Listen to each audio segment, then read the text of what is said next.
Hi guys, and welcome to another episode of Among the Stars Celebrity Perfume Reviews. So today I am kind of doing something completely different, slash kind of done it before, where I came up with this new idea. And I'm going to run it by for you guys for this month, and we'll see if we like it this month. If not, we won't do it anymore, but if you guys like this, we can make this a monthly thing, whatever. But basically, I want to do this thing once a month where I think I'm just going to call it Perfume Talk, which, as you see, was the name of this video. And it's just going to basically be a life update slash perfume update with stuff that's coming out slash ideas for videos for the rest of the month, so on and so forth. So, if you guys like this idea, hit a thumbs up, comment below, whatever. We'll see where we go with this. We'll see if we really like this idea. And if we really like this idea, I'll try to do a monthly video like this. It always won't be toward the beginning. It might be sporadic and random, but it'll always be kind of fun. So, this month, we're going to talk about, first off, 1989, Taylor Swift's new album. I'm not going to do my album review right now. I am currently waiting on something to come in the mail for that. But first things first, the thing I'm waiting on is the last pack of Polaroids. So, as you guys know, I am trying to get all 65 Polaroids from this album. And I currently have this nice big stack, which is 1 through 52. Which I would like to first give a huge thank you to my friend Donna, who lives in Chicago, and my friend Bao, who lives in Canada, because both those girls helped me get the 2 of the packs I was missing, and then I broke down and bought one off eBay because I just couldn't wait and I needed to get all 65. Reason I need to get all 65 is because I've shown you guys my Taylor Swift collection, but I actually have a wall in my house that's kind of like my dedication to Taylor Swift, whatever. And I actually found a way to put this over here. It took me a really long time. I had to go and search for frames. But I went and got this huge 27 by 40 inch frame. And this is going to fit all but 3 of the Polaroids. Now, going through all the Polaroids, as much as I would love to have all 65 displayed, I can't. And I'm very sad about that. So what I decided to do is I'm going to post 63 in here, or 62 in here. And I'm going to, when I lay them all out, I'm going to pick 3 that are very remotely similar to each other. And I know there's a couple that are very similar. So I'm going to pick 3 out that are very similar. And those aren't going to be in here. But the way I'm going to do this is right in the center, right about here, I'm going to put the album cover, and then it's just going to be straight lines up and down of all the Polaroids. So, that is the plan with that. So, I mean, like I said, here's all the Polaroids, 1 through 52. And they're just, I mean, these are really cool. Some of them look very vintage, almost like they were taken when Taylor was a teenager. Some of them are more now. You can tell that they're actually taken with a Polaroid camera because some of them didn't develop very well, and so on and so forth. But yeah, they're just really cool. And the thing I like about this is some of the songs, each one has a lyric on the bottom. So down here, it's got a little lyric, and it's like this one is, "We were built to fall apart, then fall back together." But each one is different. And I have a feeling, because it was released, I don't remember where it was released to, I gotta find it in this lovely stack. But the next single is going to be Blank Space, which I'm very happy about because it's my jam. I love that song. Turn it up in my car, jam down the streets, don't care who's watching.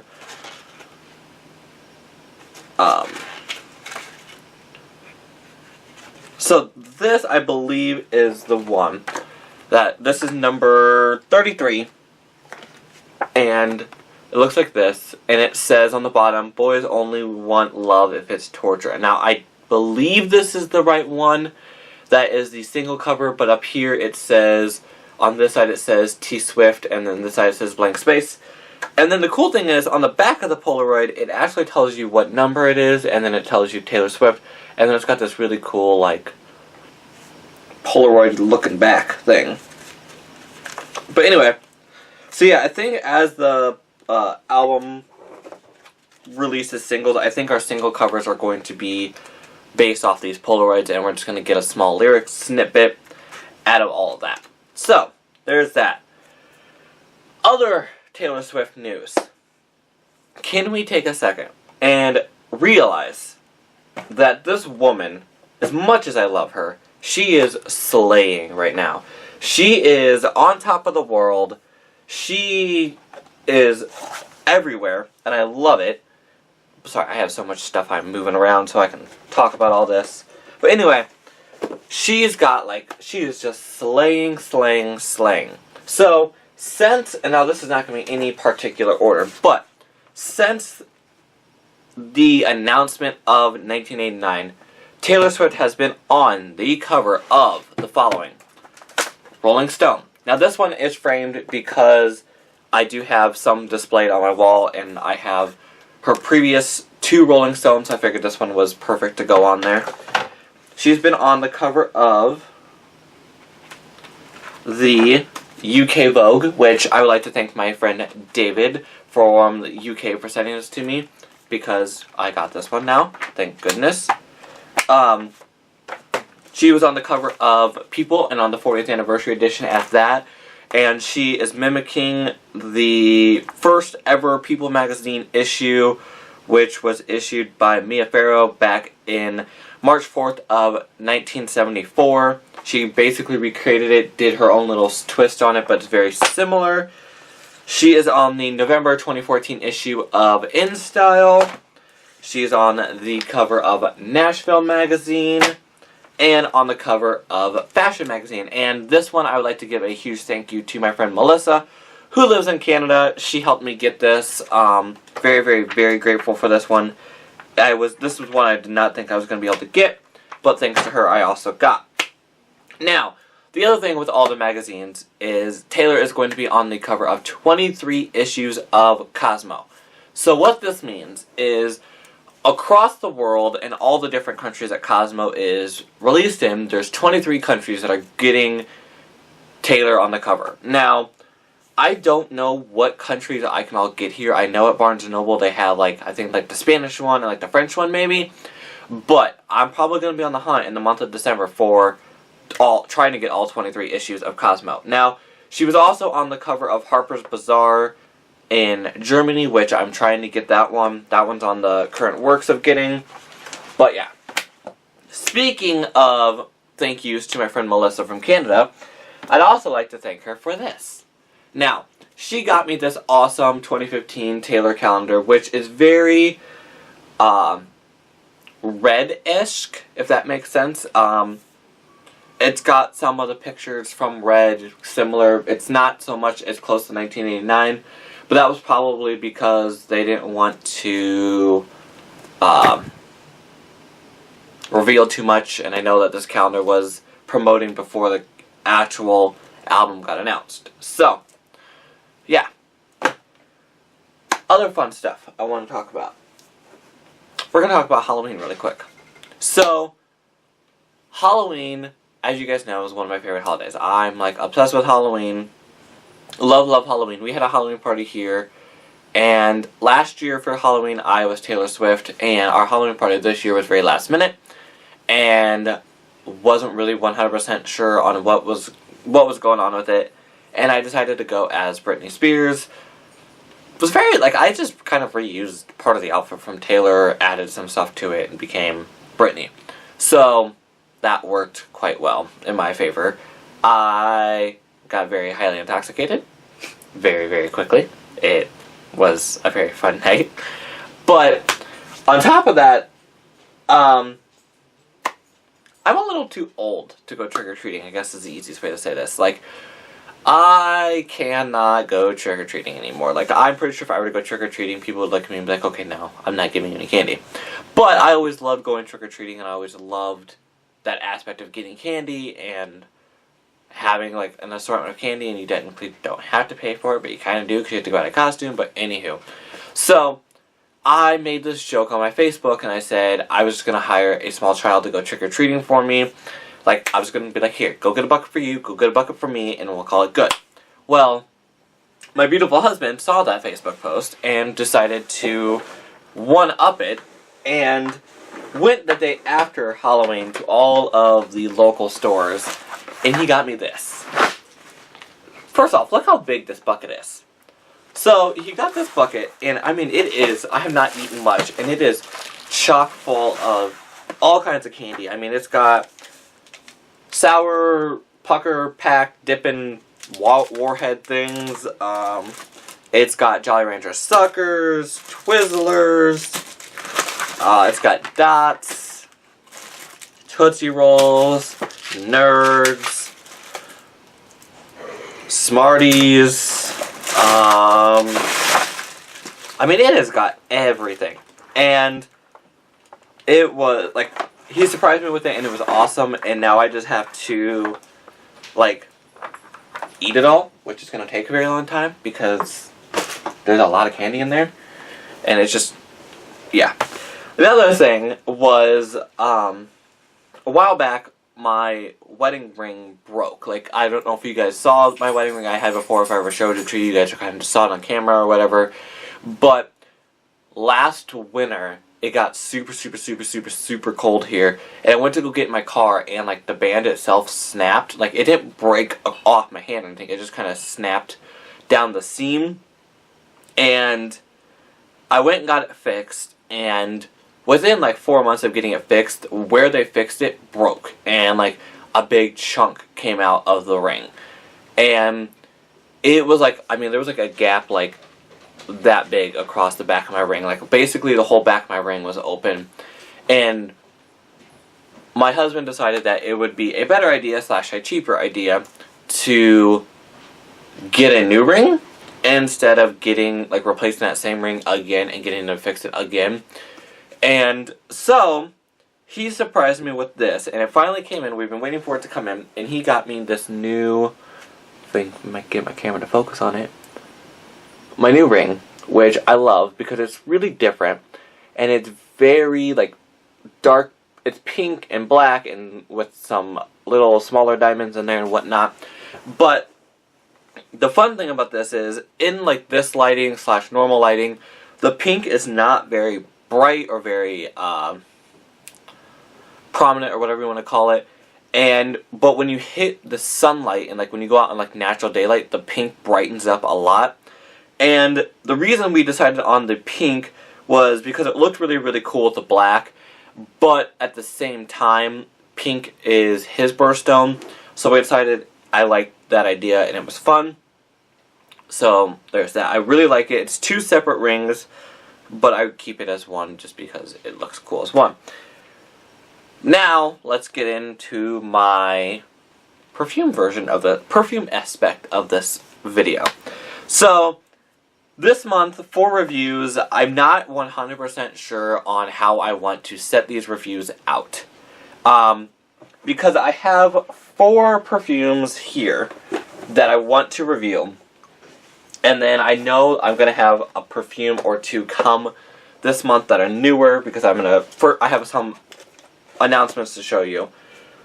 But the 4 perfumes I would like you guys to, in the comment section below, vote on the order in which you want these to go. So, across this month, which one do you want to see first, which one do you want to see last? I'm not going to do any weekly thing or do any, like, you know, I'm going to post a new video every Sunday or anything, only because I don't want to let anyone down, but they will be reviewed in the aspect of how many times, like, however many instances that I get the similar aspect. So, if there's one that I see you guys voting for a lot to begin with, and then there's one that you guys vote for a lot toward the end, I'll fill in the gaps. But the perfumes you guys have to vote for are, first off, Cheryl Cole's Stormflower. Kind of in love with this perfume. It looks like this, comes in a box like this. And I'm in love with this perfume. It smells so wonderful. I'm wearing it a lot lately, even though it's like fall. and not super summery, which this fragrance is summer, like a very summer-based fragrance. I have been wearing it a lot. So, there's that one. The next one is Christian Siriano's Silhouette. This is a more fall/winter fragrance, very similar in the aspect to Selena Gomez's original Eau de Parfum version of her perfume. And then the next one you guys had to vote with is Paris Hilton's With Love. This fragrance is brand new. And I will tell you guys before I go in too far into this, that this one is very similar to the other Paris Hilton fragrances. It's different enough in the aspect of it being enough to be a whole new fragrance, but not enough to be completely different. I was hoping with this dark bottle and the elegance of it, it would have been a really deep, heavy, elegant fragrance. But it's a very light, elegant floral. And then the last one I have for you guys to review for you is Eau de Gaga. So I did finally was able to get this, and I talked about this a little. I haven't really talked about this. I showed some pictures on my Instagram and whatnot. And this is a blah blah blah blah. I would like to give a huge thank you again to my friend David, the same one who gave me the Vogue from the UK. He helped me get Eau de Gaga. Very happy I got this one. I got the one in the Masterpiece collection where the box opens up like this. This is the 75 ml bottle. So there's that. So you guys vote down below as many times as you want to. I'm not gonna like say one-time voting, whatever. Vote as many times as you guys want to in the order of what you want to be reviewed first. I will not count the vote if it's only, oh, please review Stormflower or whatever. I would like you guys to say, please review this one first, this one second, this one third, this one fourth, and then I will make a list and go from there. So other things in perfume news is there is 3 fragrance announcements I would like to show with you guys. One of them is this beautiful thing right here, which some of us have actually known about for a little bit. And it is this beautiful bottle right here. And this is Britney Spears' Rocker Femme Fantasy, the newest fantasy and the 9th spin-off from the original. And by spin-off, I take that with about this much because it is the 9th repackaging / bottle in the line. So that 9 includes Fantasy Twist, Fantasy Anniversary, and Fantasy Stage, which we both know, are repackages. So it is actually the 1, 2, 3, 4, 5, 6th Fantasy, 9th in the line, not including Naughty and Nice Remix because I take that one as a whole new line. So, with this, before I go too far into other fragrances, I would like to say, I get mad sometimes. And by mad, I don't mean mad, but I get mad at the world of perfume. Because I feel like people say stuff and do stuff about certain people because of who they are. So, I noticed a lot when this got announced that it's like, oh yay, another fantasy, great, another fantasy, blah blah blah. Like, that really bothers me in the aspect of we have 9 JLo glows, and no one has yet to complain about, oh my god, she's releasing another glow, which in the somewhat near future she will be. I can't really say too much about it, but there will be a new glow semi-soon, which will mean it is the 10th glow in the line. And she is only one ahead of Beyonce on the heats, and like DKNY has released bunches of spin-offs of their original Be Delicious. So I feel like just because it's Britney Spears, a lot of people are poking at her because she has released a lot of fantasies, which she has, but I mean, girl takes it where she can get it. Like, fantasies are the kind of, like, more people are going to go pick up the fantasy because they know what the original smells like and it's a flanker, so they're trying to keep it within that family. So I feel like more people are apt to get a fantasy than it would be. Granted, I would love a flanker from some of her previous ones, such as another Curious flanker or a Radiance flanker. I don't feel like she would ever release a Believe flanker. Now, I could be wrong on that, but only reason I don't think she would ever release a Believe flanker is because she said that was her most personal fragrance. And I feel like since it was her most personal fragrance, if she were to release a flanker, it would have been done semi-soon after it, and not so far ahead. I could be wrong, she could do it, whatever. But this one has been announced as... Let me pull the notes up real quick. Notes are blackberry liqueur, coconut, and cream. The hearts are gardenia, jasmine, and violet, with the base notes of amber, cashmere, vanilla, and musk. Now, I will say this sounds promising and almost like it could be the very best fantasy out there yet, but we'll see what happens with that. Another one that I would like to announce with you guys, now I can't really give too much into it because I don't really know a whole lot to give out about it, but it is, now this is on my Instagram, this is the new Rihanna fragrance called Rogue Love. Now, this is the third addition to the Rogue line following the Rogue of 2013 and Rogue Man, which was just released and I just reviewed. They haven't released the notes or anything else for this fragrance yet. I do know it will be available very, very soon, so keep you guys' eyes open for that one. Another fragrance I would like to show you guys. Now, a lot of you guys probably won't care about this one or give much to it, and that is fine with me. But I like this idea because I do collect this line, and it is the new...